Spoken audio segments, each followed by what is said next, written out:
بسم الله الرحمن الرحيم. فيديو النهارده يا جماعه هو عن حاجه مهمه جدا، وهي عن تآكل التيل في بلسر 180 او 200 NS.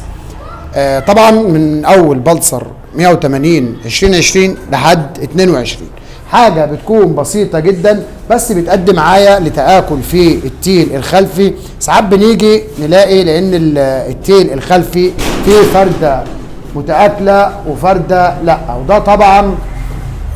وده طبعا بيكون بسبب الحاجه البسيطه اللي احنا هنعملها مع بعض دلوقتي. نبص هنا مع بعض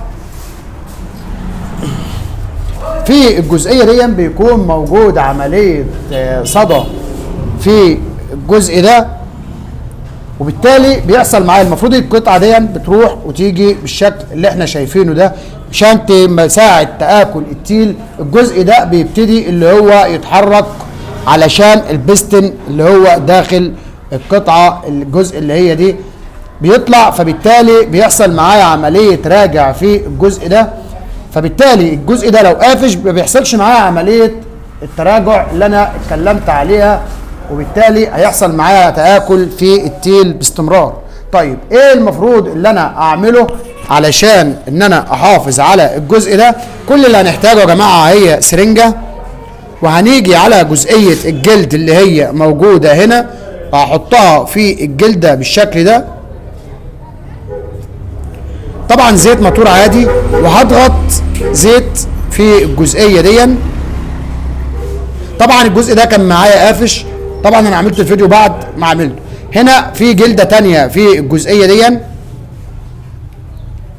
هنتك برضه وندخل سن السرنجه فيها ونضغط عليه بالزيت بالشكل ده، واخلي الجزء ده زي ما احنا شايفين كده. الجزء بيعمل ازاي معايا؟ طبعا من 1% او 2% ساعة اثناء تغيير التيل بلاقي، لان الجزء ده ما بيبقاش شغال بنسبة 1% او 2%. الجزء ده بلاقيه شغال كويس، لكن بنسبة 99% او 98% بلاقي لان الجزء ده بيكون قافش. لازم ان انا احط له الزيت اللي اتكلمت عليه ده. طبعا هيديني عمر في عدم استهلاك التيل الخلفي.